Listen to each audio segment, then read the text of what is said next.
Vamos a continuar entonces. Esta es la segunda parte de la lección número 1 de lo que estamos viendo. Uno de ustedes lea por favor desde el 16 al 20.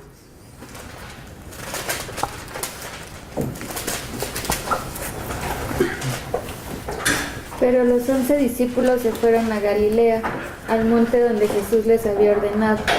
Y cuando le vieron, le adoraron, pero algunos dudaban. Y Jesús se acercó y les habló diciendo: Toda potestad me es dada en el cielo y en la tierra. Por tanto, id y haced discípulos a todas las naciones, bautizándolos en el nombre del Padre, y del Hijo, y del Espíritu Santo, enseñándoles que guarden todas las cosas que os he mandado, y he aquí yo estoy con vosotros todos los días, hasta el fin del mundo. Amén. Amén.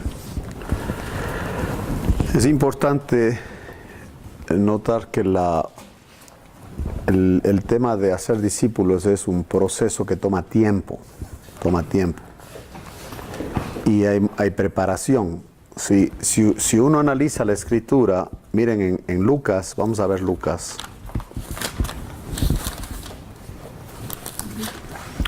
En el capítulo 24 de Lucas,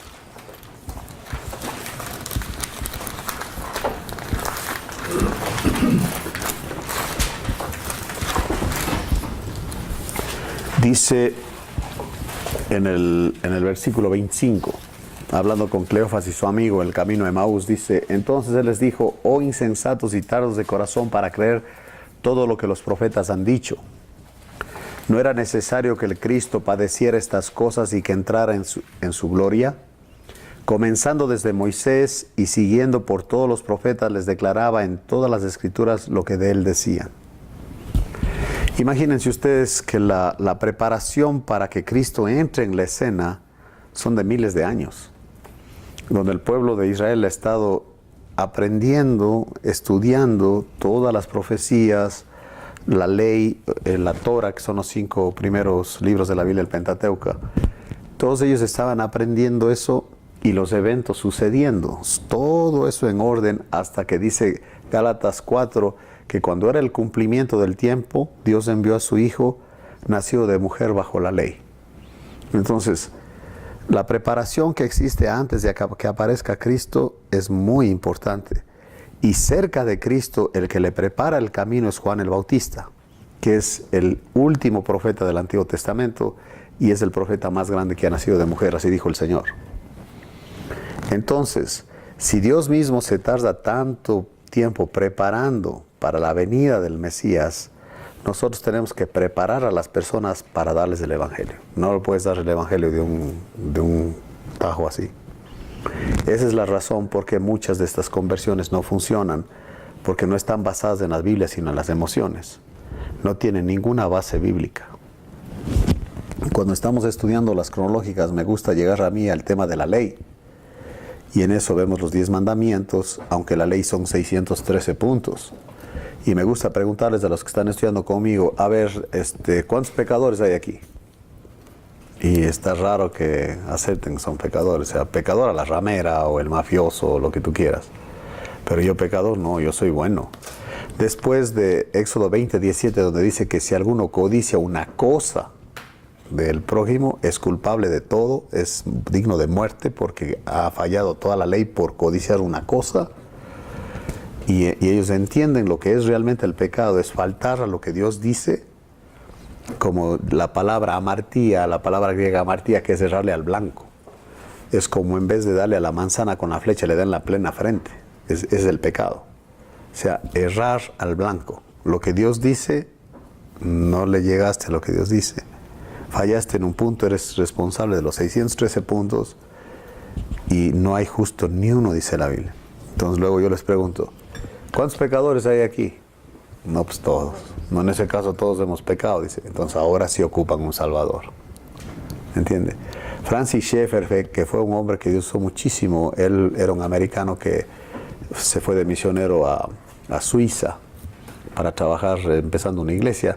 Total, se quedó con una universidad, la Universidad Le Havre, donde entrenaba a jóvenes y también venía gente de todo el mundo, del arte, de la política, a verle a él. Dios usó mucho con mucha gente así. muy conocedor de muchos campos, erudito en muchos campos, entre la economía, el arte, la historia y obviamente también la escritura, ¿no? Él acuña un término que obviamente es legítimo. Él le llama el pre-evangelismo.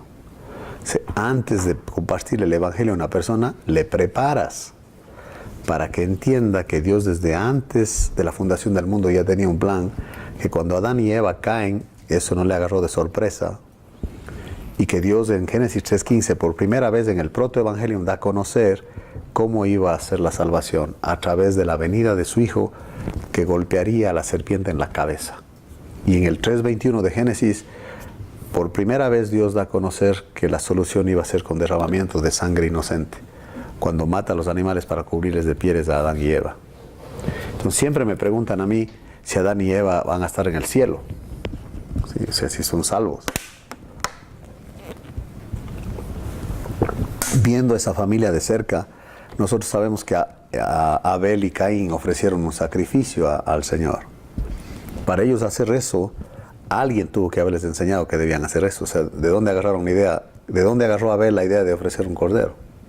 Y lo mejor, obvio que sus padres les enseñaron, no más que Caín no creyó. Abel sí. Y si le enseñaron, es que creían. Porque una persona, si no crees en eso, no le vas a enseñar. ¿Entiendes? Obvio que los vamos a ver en el cielo, ¿sí? Y eso por Abel.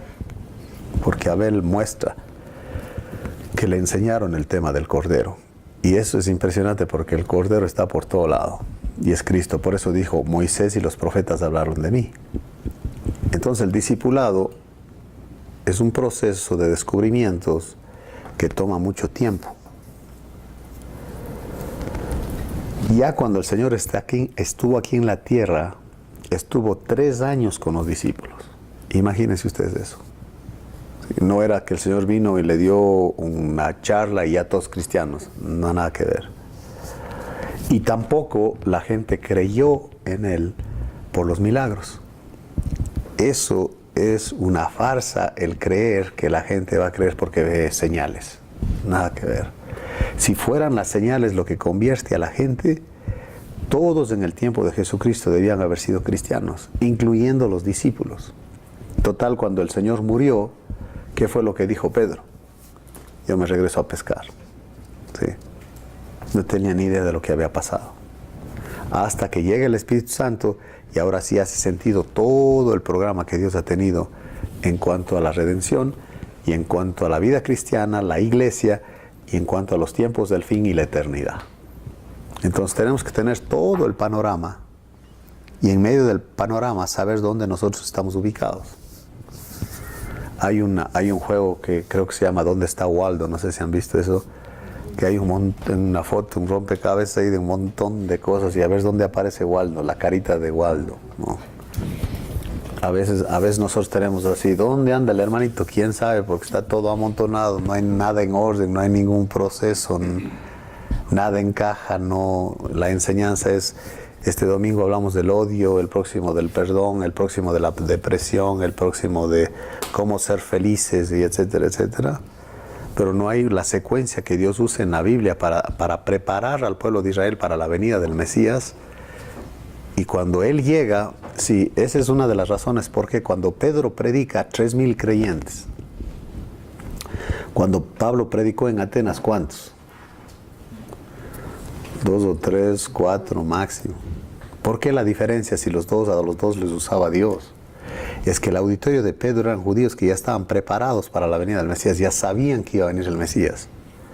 Y él habla del Dios de nuestros padres, está hablando a judíos, Pedro.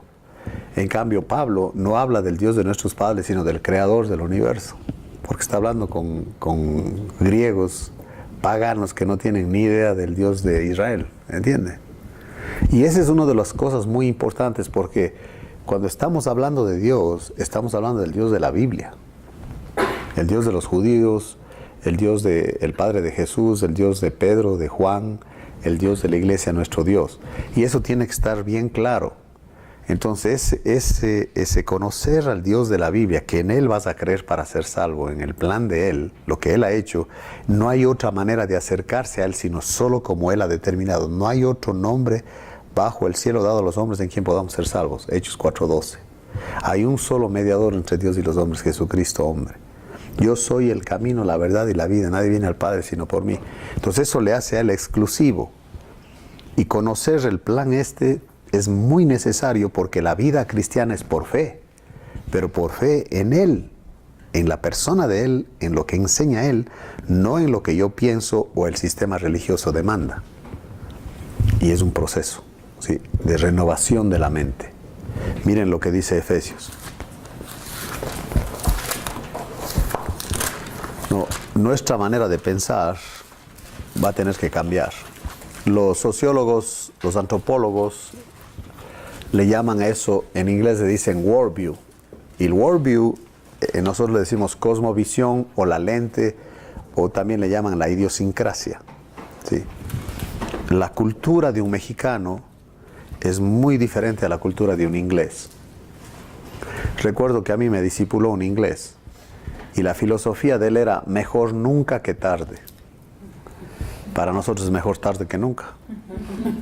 ¿Entiendes? Un día le veo yo lavando los platos ahí en su casa. Digo, no, dijo, estás mal. Le digo yo, eso hacen las mujeres. Sí, ese es el sistema donde yo crecí. Y él me dice, dijo, las mujeres lavan los platos aquí, o sea que los hombres no lavan los platos. No, dije, no, eso es de las mujeres. Este bandido me lleva a un restaurante y me mete a la cocina y ya estaba un montón de hombres lavando platos. Dijo, no, que aquí nomás solo lavan las mujeres los platos. ¿Y estos qué están haciendo entonces? Me cambió la manera de pensar, ¿me entiende? Si nosotros todo lo que valoramos, todo cómo vemos las cosas está metido en un sistema que le llaman la cultura, que le llaman las tradiciones, que lo nuestro, la manera de pensar y la manera de ver las cosas, de enfrentar las crisis y todo tiene que ser bíblica, no de acuerdo a nuestra cultura. Por eso el cristianismo se va más encima del tiempo y la historia y la geografía. Y no importa dónde estés parado, es lo mismo para un africano que para la reina de Inglaterra, un plebeyo, a un campesino, a un salvaje. Es el mismo sistema, es la misma palabra, es el mismo Espíritu Santo, no hay diferencia. Impresionante. Puedo estar yo con un erudito en el campo de él, un catedrático, lo que ustedes quieran, pero cuando nos metemos a hablar de Dios, ahí estamos parejos. Porque el único que te puede enseñar es el Espíritu Santo. Hay gente que quiere discutir conmigo de asuntos teológicos y le digo yo, ¿y tú eres teólogo? Que no, pues no. No quiero discutir contigo, no tiene sentido. Si tú no sabes, ¿cómo vas a discutir si no sabes? Mejor hablemos de la Biblia y estamos parejos. Si vas a hablar de concilios, de historia, de creencias, etcétera, pues eso es información que tú puedes agarrarla y no necesitas ser espiritual para saber todo eso. Pero cuando vas a estudiar la Biblia, ya eres confrontado. Y por eso en Efesios, miren lo que dice Efesios 4, en cuanto a la pasada manera de vivir. Sí, este tema del discipulado, con la persona que tú te relacionas, haz de cuenta que le agarras a un diamante en bruto, y bien bruto, ¿no? Y vas viendo cómo se va desarrollando, cómo el Señor le va transformando. Paso a paso, cómo le va haciendo clic y dice, ya entendí, hermano, no, esa no me la sabía. ¿Me entiendes? Pero el Espíritu Santo le va abriendo el entendimiento, en contacto con la Escritura. Y dice, en cuanto a la pasada manera de vivir. Entonces había otra manera de vivir. Que si la manera de vivir continúa, no hemos hecho el discipulado. ¿Me entiendes? O sea, tiene que haber un cambio, entiéndeme. Este proceso es de ir renovando, pero es el Espíritu Santo el que te va renovando. A la imagen de Cristo, dice 3:18 2 Corintios. De gloria en gloria nos va transformando. Cada vez que aplica la cruz de Cristo a la vida de un creyente, es como se va transformando. Eso quiere decir de gloria en gloria. Ahora aquí, en cuanto a la pasada manera de vivir, despojados del viejo hombre, eso también tiene que entender que hay un viejo hombre. ¿Quién es ese viejo hombre? La naturaleza de Adán. ¿Sí? Lo que pasó con el viejo hombre en la cruz. Que ahora ya el Espíritu Santo puede controlarlos porque el Espíritu Santo ya no manda, ya está declarado inoperante, devaluado. No es que no está ahí, sí está, pero ya no manda. Ya tenemos otro poder que lo vence. Entonces, el proceso de depender menos en el hombre viejo y depender en el Espíritu Santo es el crecimiento espiritual y es la parte vital del discipulado. O sea, no es una clase, eso quiero que ustedes entiendan, que no es una clase en donde la persona ya sabe recitar los versículos. Ya te memorizaste el versículo, ya lo repitió, sí, eso no es el discipulado, hermanos. No es terminar el material de discipulado ese no es el discipulado. No. Dice, ya me leí tu libro. Digo, ¿y ahora? No, pues ¿qué sigue? No, pues léete otro libro entonces. No, ese no es el discipulado, hermano. Esto es el Señor obrando de nosotros y vamos creciendo juntos. Y el discipulado es dinámico. ¿Qué quiero decir con eso? Miren. Nadie se puede bañar 2 veces en el mismo río. ¿Están de acuerdo conmigo? ¿Por qué no? Porque el agua corre. Porque el agua corre, exactamente. Sí. Cuando un lago tiene agua, es porque entra agua de algún lado, ¿verdad? Pero también sale por algún lado. Porque si está estancada el agua, ¿qué pasa? ¿Se apesta? Apesta, exactamente. Hay un montón de cristianos obesos. Y esos son los que critican, esos son los que causan divisiones, porque son eruditos de nada, porque nunca están compartiendo y no entienden el proceso y creen realmente que saben. Realmente creen que saben. Sí. Cuando a mí a través de los años me han pedido que les discipule, alguien me dice, hermano, quiero que me discipules, algo así. Digo, bueno, ya vas a entender que en esa no es la petición. Es crecer en el Señor, es muy diferente. ¿Entiende? Me gustaba siempre que estén presentes cuando estoy hablando con alguien que tiene dificultades. Y luego que termina la sesión me dicen, tú tienes una tarea muy difícil. Y todos dicen que no más predicas. O sea, es lo que la gente piensa. Dice, el pastor no más predica. No más predica, sí, cómo no. Te llaman a la 1 de la mañana a decirte, tienes que venir a la casa, Wilson. Digo, ¿qué pasó, hermano? Es que aquí nuestra hija, su bebé no está creciendo. No tiene cerebro y no tiene aparato digestivo. ¿Qué hacemos? ¿Qué hacemos? ¿Yo qué le voy a decir, hermano? ¿Yo qué sé qué hacer? Digo, aquí nos arrodillamos y aquí pedimos al Señor que nos dirija, hermano. Porque la verdad yo no tengo ni idea qué sigue o qué hay que hacer. Necesitamos que el Espíritu Santo de alguna manera nos dirija porque no hay otra. Nos arrodillamos todos a orar y la hija afectada que tiene al bebé adentro dice, ya sé lo que vamos a hacer. Entonces todos decimos, ¿qué? Dice, lo que el Señor dirija a los médicos, lo que ellos digan que hay que hacer, eso vamos a hacer. Y yo estuve en el funeral de su hijo. Porque siempre les digo, ponle un nombre porque le vas a ver en el cielo. Cuando abortaste a alguien, le digo, ponle un nombre de niña y de niña porque le vas a ver en el cielo. Lo vas a volver a ver y no tiene nombre. ¿Entiendes eso? Entonces, te enfrentas en el dolor, te enfrentas en situaciones difíciles con la persona con la que estás creciendo y vas viendo cómo en medio de todo eso el Señor les deja ver su grandeza y no se amargan. Porque también he conocido gente que pasa por crisis y se amargan con Dios y pelean con Dios y están enojados con Dios. Al punto que me llama una señora esposa de un pastor, que el pastor estaba en el hospital como loco, hablando maldiciones y... Pastor, porque tiene cáncer y está muriendo y tiene mucho dolor. Y me dice a la esposa, por favor, ¿puedes hablar con él? No sé ni para qué quería que hable yo con él, pero ella no sé qué tenía en la mente, qué idea tenía de que yo hablando con él iba a pasar algo, no sé. Total, le digo, déjame solo con él. Si oyes trancazo, algo así, te metes y llamas a los enfermeros, porque no voy a golpear a este tipo a mí, ¿me entiende? Entonces, cuando empiezo a hablar con él, claro que la primera pregunta es, ¿conoces a Dios? Y la reacción siempre de un evangélico es, claro que le conozco a Dios. Digo, no le conoces. Dices que le conoces, pero no le conoces. Ese es tu problema. Hablo con él, vamos por el lado espiritual, la obra de Dios, el Espíritu, que Él puede darle sosiego, Él puede tranquilizarle, etc. Y sobre todo la seguridad que Él nos da de la vida eterna y todo, y que el Señor es dueño de la muerte y de la vida. Ninguno vive para sí, ninguno muere para sí. Si vivimos, para el Señor vivimos, y si morimos, para el Señor morimos. Estamos hablando de esos temas. No se cambió. Empieza a llorar y dice que el Señor me perdone. Dijo, la verdad es que no le conozco. Es como que me está castigando por lo que estoy pasando. Digo, para nada. Para nada, Él no hace eso. Ya el castigo nuestro lo llevó el Señor Jesucristo. Simplemente Él tiene un plan contigo y te va a usar de muchas maneras con tu familia. No, la señora estaba asustada porque dice, ¿qué le hiciste? Dijo, es otro. Digo, yo no le hice nada. Simplemente era un asunto de enfocarse en cómo mismo es esto. Como dice aquí, tiene que ser la renovar, dice aquí, renovaos en el espíritu de vuestra mente, el 23. Dice ahí, renovaos en el espíritu de vuestra mente. Eso es bien interesante, porque dice, la mente tiene espíritu. El tema es que él dice que debes tener una mente espiritual. ¿Me entiendes eso? O sea, ¿qué opina él? Eso es lo que yo creo. No es qué opino yo y que Dios esté de acuerdo conmigo. Eso no funciona así. Y cuando no sabes, no sabes. Tienes que aceptar que no sabes. A mí me preguntan cosas y digo, yo no lo sé, hermano. La verdad que no sé. Déjame estudiarlo, déjame ver cómo está la cosa, porque no sé. Orar que el Señor me ilumine, no sé.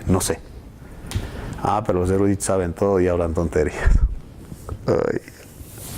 No es por ahí.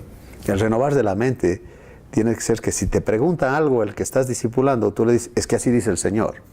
No es así opino, así dice la cultura. No, mi abuelo, no, ¿qué abuelo? A mí qué me importa tu abuelo, ¿me entiendes? ¿Qué dice el Señor? No, el fulano en el libro tal tampoco me interesa. Gracias al hermanito, gracias porque el Señor le usó en su tiempo lo que tú quieras, pero quiero saber qué dice el Señor. ¿Qué es lo que el Señor nos está enseñando a nosotros? Ese es el punto, estamos creciendo juntos en esto. No puedo vivir de las glorias de otro, ni de los apóstoles, ni mucho menos. Es personal, este asunto es personal, el Señor obrando en cada vida. ¿Saben también por qué no hay discipulado? Porque los pastores tienen miedo de que uno de los muchachos le supere en su crecimiento espiritual y le quite el puesto. Increíble.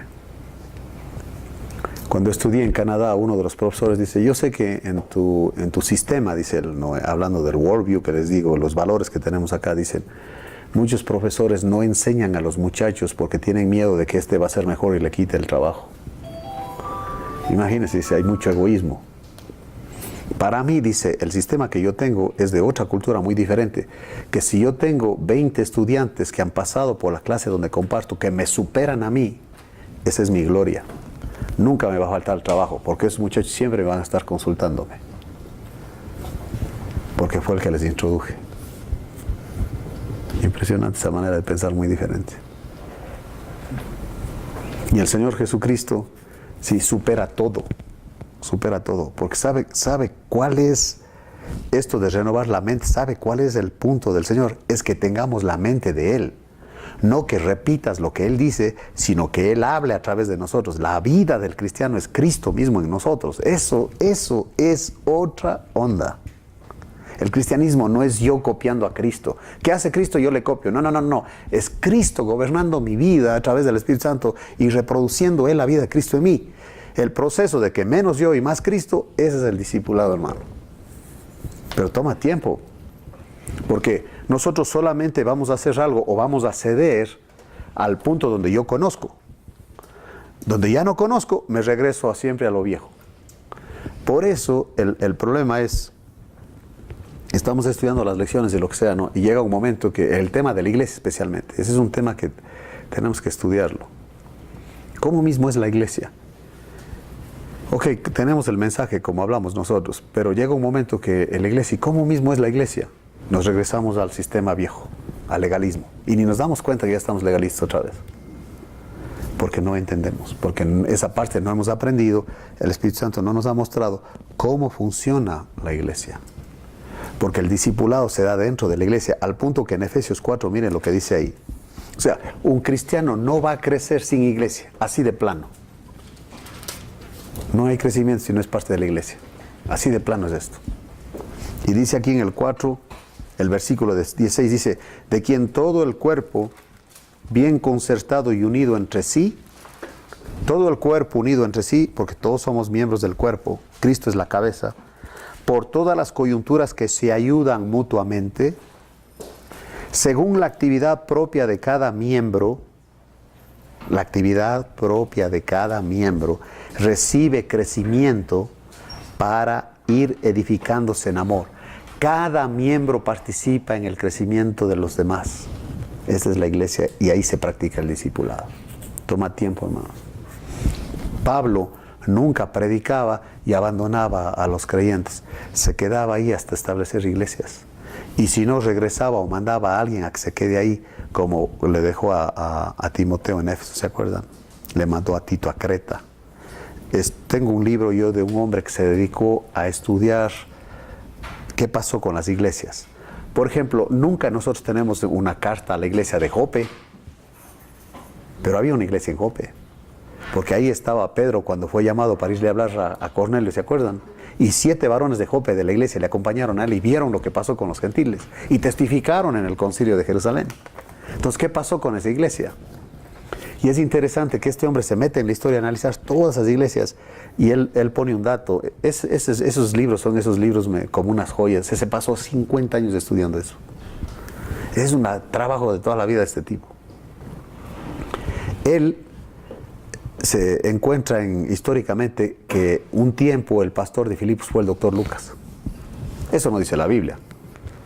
¿Y de dónde sacó los datos? Él dice ahí de dónde sacó los datos. Entonces, es algo histórico que la tradición manejaba y la historia muestra quién se hizo cargo de qué, etcétera, ¿no? Por ejemplo, en Tesalónica, Pablo solo estuvo 15 días, pero ahí había una iglesia. Pero él se llevó gente de Tesalónica, los entrenó y los regresó. Así hacía él. Siempre había hombres con él donde estaban siendo entrenados para regresar a enseñar en las iglesias. Él estaba constantemente discipulando. Pero es un proceso. Acuérdense, solamente pónganse a pensar esto, verán. ¿Se acuerda dónde dice que Pablo agarró a Timoteo? ¿O por qué agarró Pablo a Timoteo? Era un jovencito cuando lo agarró, a un adolescente. ¿Cuándo fue eso? ¿Se acuerdan? En Hechos 16, cuando estaba en Listra. Vio a este joven de buen testimonio y él lo agarra, y casi lo agarra como su hijo porque era jovencito.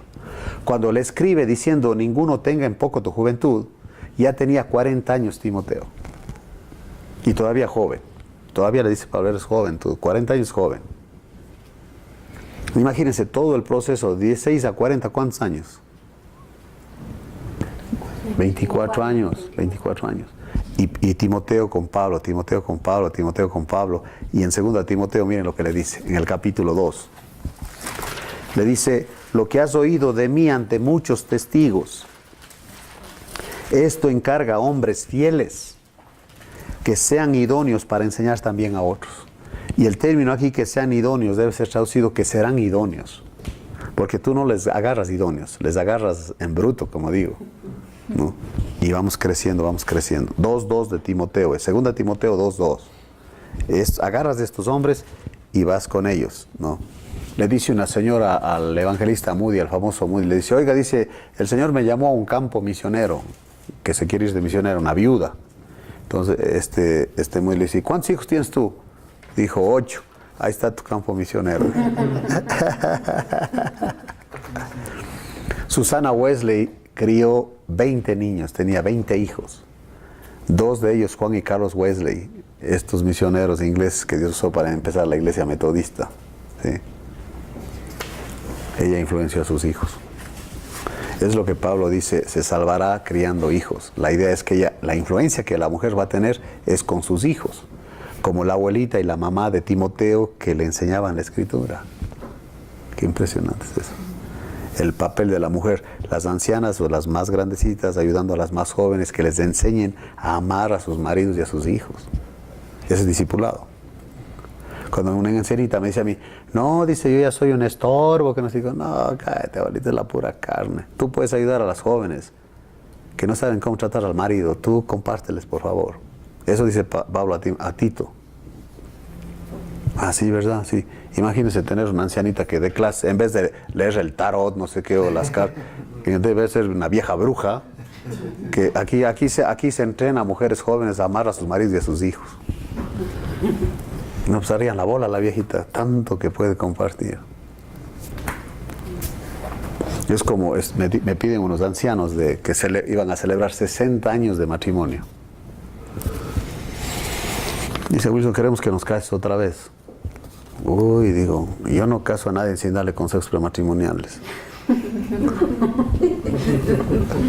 Me dice el muchacho, yo te voy a dar los consejos a ti, dijo. Digo, ya bueno, ya que estamos en esto, digo, ¿cuáles son los años más difíciles del matrimonio? Dice, los primeros 35, porque después ya no te acuerdas, dice.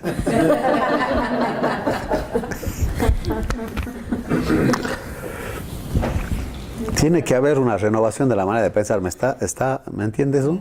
Ahora, me dice a mí uno de los profes en Canadá, en una clase ahí, dice, a ver, tienes un cubo de hielo aquí, y adentro está una cinta amarilla.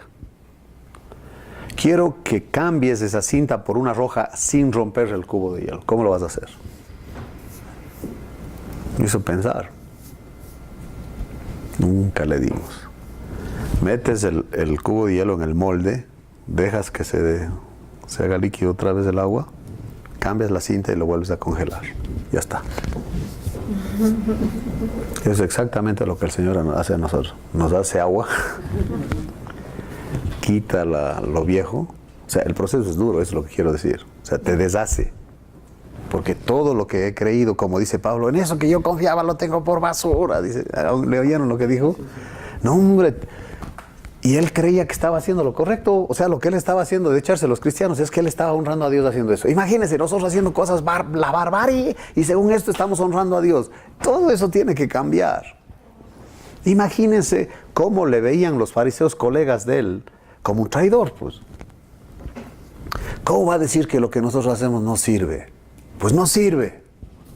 No lo querían por eso. ¿Se acuerdan cuando una vez se bajó una canasta para oírse? ¿Se acuerdan? ¿Ustedes creen que la llevo muy bonito? Claro que no. Y ahí tienen la lista en 2 de Corintios 11 de todas las peripecias que tuvo que pasar por llevar el Evangelio. Si no era tan sencillo. Imagínense ustedes, llega a un lugar, por ejemplo, en Corinto y no había ni creyentes, nomás pura gente perversa. Y estaba asustado. Dijo, yo estaba con temor y temblor aquí, dijo. Y el Señor le dice en la noche, en un sueño, dice, tranquilo, aquí yo tengo mucha gente. Pues ¿dónde están? Yo no los veo, dijo. Pero eran perversos. Corinto es una ciudad perversa. Pero ahí había hermanos. Que se tardó 18 meses dándoles leche. Y cuando les escribe, obvio que ya no estaba ahí, todavía más leche, porque no iban a avanzar. Sacarles de ese lugar oscuro de miseria a tener una mente renovada, cristiana, basada en el Espíritu Santo, fue un proceso tremendo en Corinto. Y todas las prácticas que tenían ahí, cuando él escribe esa carta es para corregir las prácticas, no para promoverlas. Imagínense. Entonces, por eso el estudio bíblico sistemático. Por eso estudiamos la Biblia sistemáticamente. Para que la manera de pensar, el concepto que tenemos de Dios, de lo que Él quiere, cómo me ve a mí, quién es Cristo, lo que ha hecho, el impacto de la obra de Él. Cuando aceptamos a Cristo, 33 cosas pasan. La primera de todas, la cima de todas, que el Espíritu Santo entra a morar en nosotros. Él es el que hace la transformación a través de la Escritura. Jesús pasó 3 años con sus discípulos. Y se acuerdan cuando Él les dijo, les conviene que yo me vaya. ¿Sí? Pues claro que no. Óigame, escúcheme bien. No sería lo más lógico que los discípulos digan, Señor, ¿para qué te vas, hombre? Si contigo estamos bien, nos das de comer. Así de la nada nos das de comer. Mi suegra se enfermó, ya le curaste, me ahorraste la lana de pagarle al médico.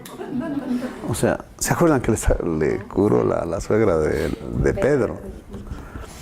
¿Para qué te vas, hombre? Aquí quédate, contigo estamos muy bien. O sea, nos enseñas, nos das de comer, la gente te lanza los mantos y las palmas. No, quédate. Y ahora resucitado. No, hombre, viéndote a ti resucitado, pues todos van a estar felices de verte a ti resucitado. Y claro que van a creer.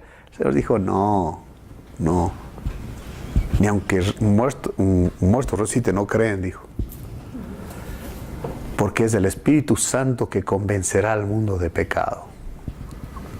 Él no iba a hacer eso. Esa es la tarea del Espíritu Santo. Y el Espíritu Santo hace lo de Él y el Señor no se mete en lo del Espíritu Santo. Por eso se fue. Lo lógico sería que se quede, pues. No, sí voy a regresar, dijo, pero en el Espíritu Santo. No les voy a dejar huérfanos. El Espíritu Santo reproduce la vida de Cristo en el creyente. Por eso Pablo decía, con Cristo estoy juntamente crucificado. Ya no vivo yo, mas vive Cristo en mí. Se refiere al Espíritu Santo.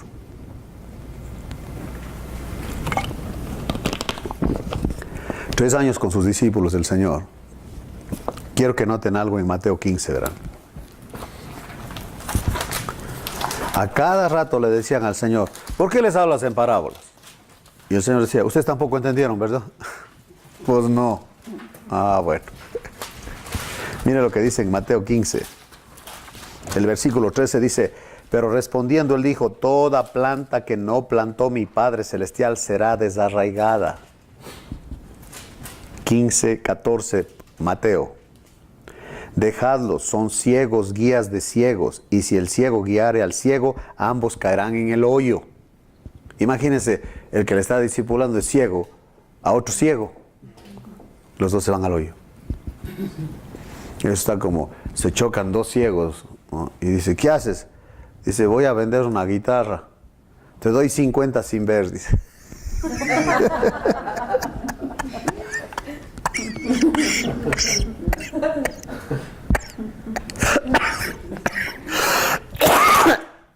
El otro dice, ya vendido. Y él tampoco ve. Respondiendo Pedro le dijo, explícanos esta parábola. Jesús dijo, ¿también vosotros sois aún sin entendimiento? ¿Cuál es la respuesta? Pues obvio, por eso está preguntando eso. Sin entendimiento.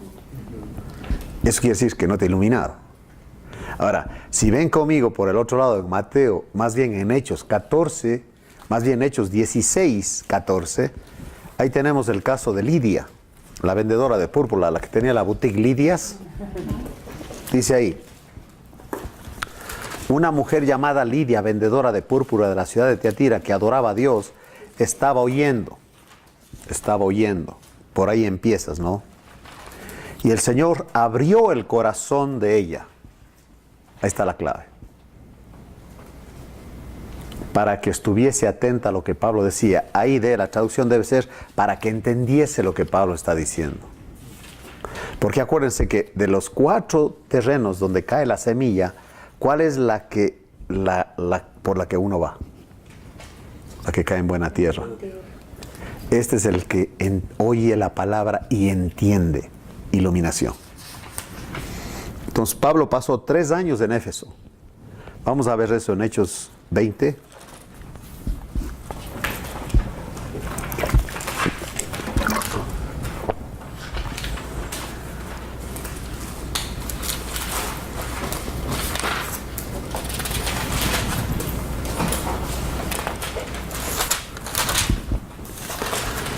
Dice aquí en el capítulo 20 del libro de los Hechos, en el versículo 26. Por tanto, yo os protesto en el día de hoy que estoy limpio ¿de qué? De la sangre de todos. Porque no he rehuido anunciaros todo el consejo de Dios.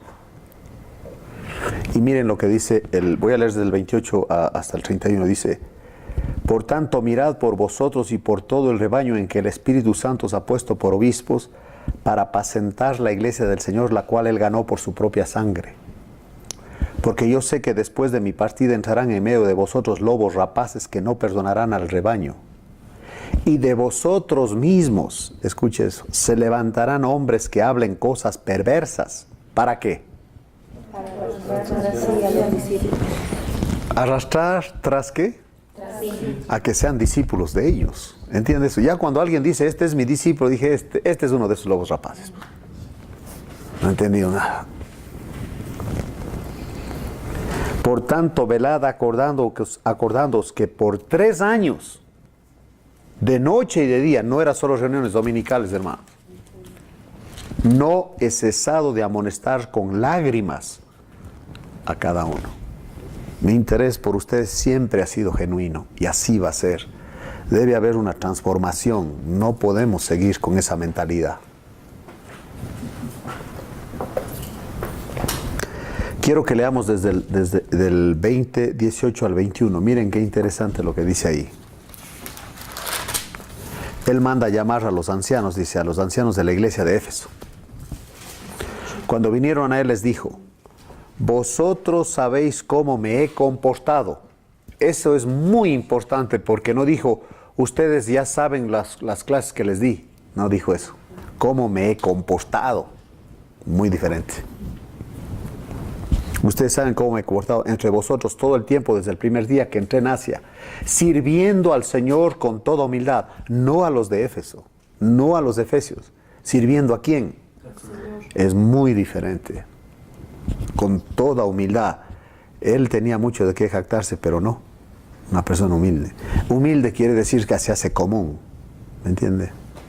Yo recuerdo cuando estábamos con Joy encargados de una iglesia en Ecuador, empezó la construcción de un edificio para reunirse la iglesia, ¿no? Y una de las familias más pobres que asistía con nosotros me dice a mí, oye pastor, con mi esposa y queremos invitarles a ti y a tu esposa a comer en nuestra casa. Que era un jacalito, o sea, no, de tierra el piso. Y alguien que oyó eso dice, tendrás cuidado porque ahí hay pulgas. Y yo me quedo pensando, ¿no? Digo, mira nomás Él no está pensando en el hermano, sino en las pulgas. No, pues sí que te bañas o qué sé yo y ya pulgas, ¿no? Pero que mire cómo somos. Entonces fuimos con Joy a comer con ellos y él estaba feliz de que hemos aceptado, de que estemos ahí con ellos, de ser metidos ahí en donde ellos viven, conviviendo con ellos. Eso es humilde, es ser común.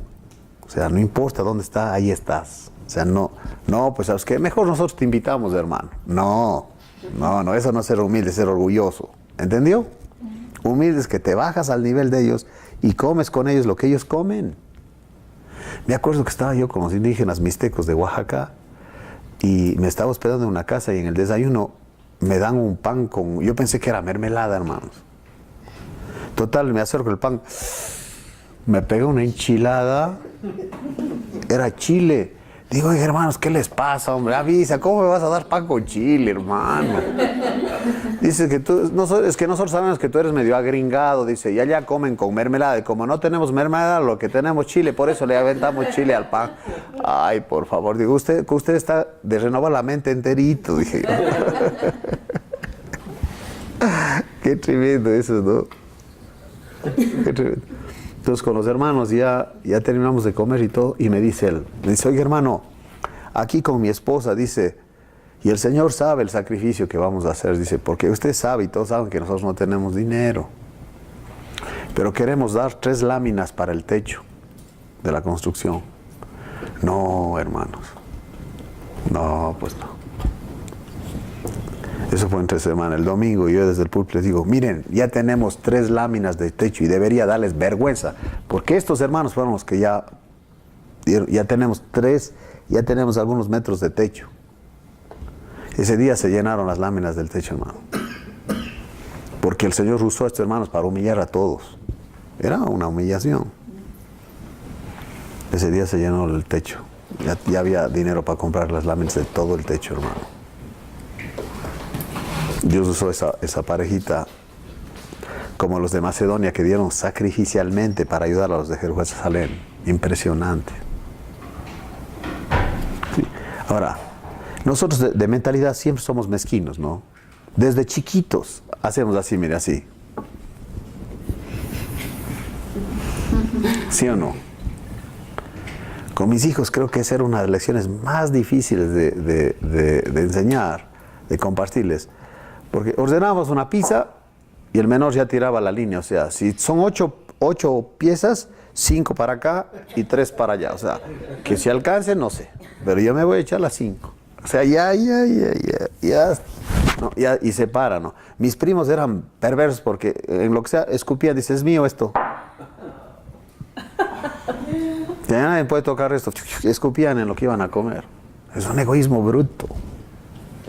Un día que le veo la cara de mi segundo, le digo, oye, ven acá, quiero decirte algo.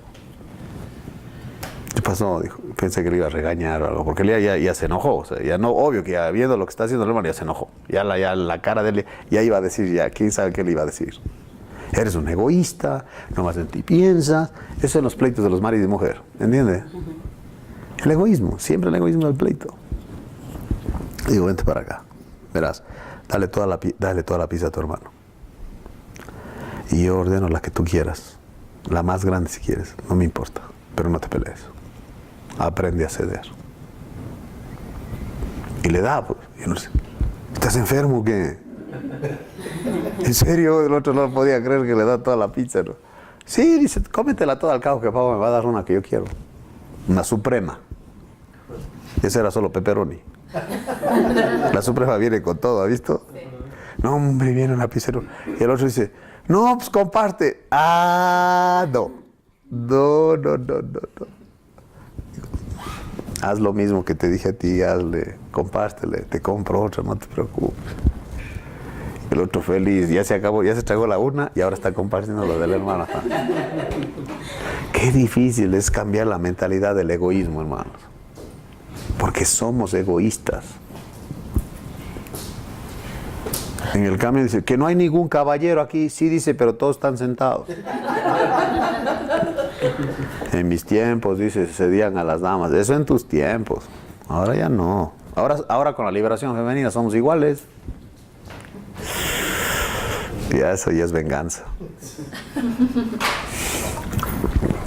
No que somos iguales. No, pues ahora quédate parada. Dice, y como nada que fuese útil he rehuido anunciaros y enseñaros. Ese dato es muy importante. Porque había la predicación queruso, que es la proclamación, que se hace desde el púlpito, una proclamación, y la otra es enseñaros, que ya es diferente.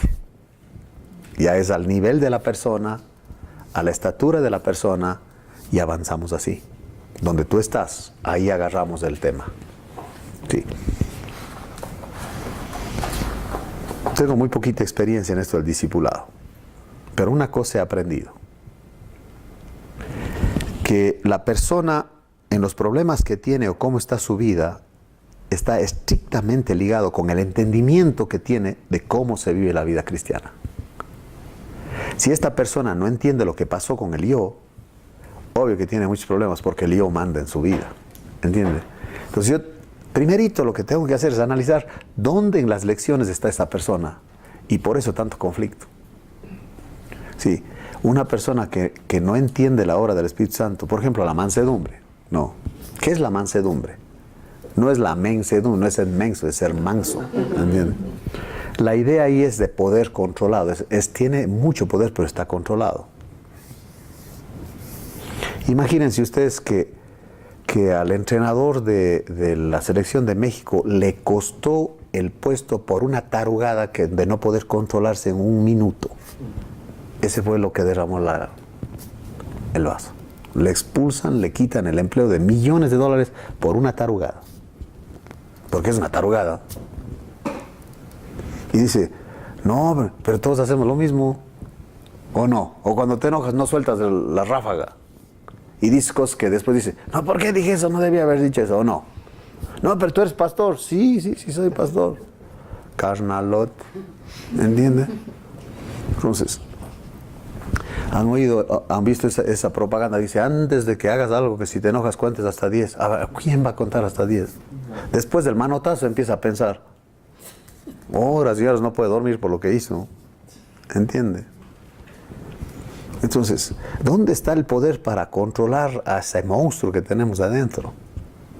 Sí, el descubrir cómo funciona el Espíritu Santo, cómo obra Él, está tremendo.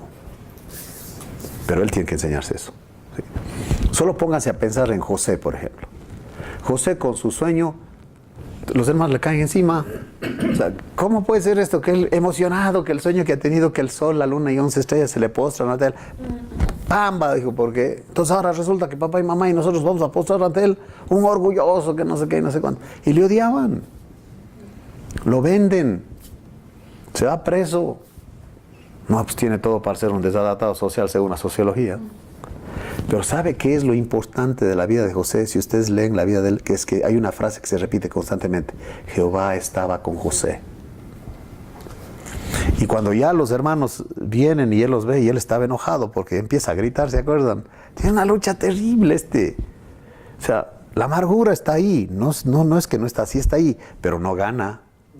Pero se manifiesta cuando empieza a gritar, saca tos y estaba gritando. O sea, como diciendo, esto los ahorco, esto tengo ganas de ahorcar. Pero no. Triunfa el Señor, dice, porque Él tiene un dato que los hermanos de Él no tienen. No se preocupen, dijo. Esto Dios lo hizo para bien, para preservarnos. Él me mandó acá, no fueron ustedes. Ese dato, solo el Espíritu Santo pudo habérselo dado. Y esa era su libertad. Ese es el discipulado. Que la persona tenga esos datos que los demás no tienen. No, hombre, si el Señor está en control, yo sé lo que está haciendo, no te preocupes. ¿Qué? ¿Estás loco? Es que tengo una paz. ¿Cuál paz? Mentira. Es que no te puedo explicar porque se me pasa todo entendimiento, ni yo mismo lo entiendo. ¿Estás loco? Sí, pues es de locos esto. No encaja, o sea, no encaja. Esa manera de pensar bíblica, como el Señor hace las cosas y todo, no encaja. Y esta enseñanza, dice él, fue pública y en las casas. O sea, constantemente estamos en el tema. Testificando a judíos y a gentiles acerca del arrepentimiento para con Dios y de la fe en nuestro Señor Jesucristo. No voy a confiar a alguien a quien no conozco. ¿Estamos de acuerdo? Por eso la Escritura. O sea, escuchen esto es maravilloso, ¿verdad? Solo estos conceptos son maravillosos, ¿no? Cuando Dios hizo la creación, ¿cómo la hizo? ¿Se acuerdan lo que dice Hebreos 11:3? ¿Cómo lo hizo todo? Vamos a ver lo que dice ahí. Por la fe entendemos haber sido constituido el universo. ¿De qué manera? Veamos lo que dice ahí. Por la fe entendemos haber sido constituido el universo, no solo la tierra, el universo. Por la palabra de Dios. De modo que lo que se ve fue hecho de lo que no se veía. Por la palabra de Dios. Escúcheme lo que voy a decir. Escuche lo que voy a decir. Esto es muy importante. Dígame la verdad. Dios no es tan poderoso que si Él mueve la cabeza se hace todo. O si lo piensa se hace todo. ¿Por qué tuvo que hablar? Porque Él se comunica. ¿Cómo nos sentimos nosotros cuando nos peleamos con alguien y esa persona no nos habla? Está feo. Que estás al lado de alguien y no te habla. Se siente gacho que no te hable. Sí. Y Él, a pesar de todo lo que le hicimos, está interesado y nos habla, y nos habla, y nos habla. Sí, gracias a Dios que Él hizo que se escriba lo que Él dice, porque si no el mensaje estaría torcido. ¿Sí o no? Por eso está aquí. Así dice, así es. O sea, la fe en Cristo es lo que Él dice. Así dice, así es. No hay manera. No vamos a cambiar eso. Así dice. Me subo en el avión, mi asiento es el 6A y otro está en el 6A. No sé, dijo, este es mi asiento. Entonces, no, yo no tengo ningún problema. Le digo a la aeromoza, digo, por favor, revises o me mandas a otro asiento. No, yo no. El mío dice aquí 6A, ahí está. Él está ahí, dice que 6A. O se equivocaron ustedes, o él está equivocado, una de dos, no sé. Pero yo no tengo la autoridad para moverlo, esa es tu responsabilidad. Entonces bien, dice, a ver, muéstrame su... Y el tipo tenía el 5A. Ay, disculpe, no, hombre, no, la friega, no, ¿yo qué? Hasta al lado de mi asiento. ¿Por qué? Porque así dice. Ahora, si no tengo asiento, ¿cómo reclamo? Si no dice... Ahí está ese Viva Aerobús, ahora ya están cambiando, ahora ya se están haciendo como cualquier otra aerolínea. Antes te subías y te sentabas donde querías. Ahora ya no es así. Tienes que ir a tu asiento. ¿Entiendes? Pero es porque ahí dice. Si yo le presento un billete a una persona de 100 pesos, la capacidad de comprar es de 100 pesos. Y si este dice que no, que 50, digo, pero dice 100. Y mira que tiene ahí, ¿a quién tiene? ¿Quién es Cuauhtémoc? ¿Quién es Cuauhtémoc? Mira, es Cuauhtémoc, no es la monjita ni es Benito Juárez, ¿ok? Es Cuauhtémoc. Y este vale 100 porque así dice. Y que yo me sienta bien o me sienta mal o que esté ciego o lo que sea, no me interesa. Ahí dice y así dice. La fe mía es lo que Él dice y aprender lo que Él dice, el proceso de ir aprendiendo es la transformación. Que yo me quedo con lo que Él dice.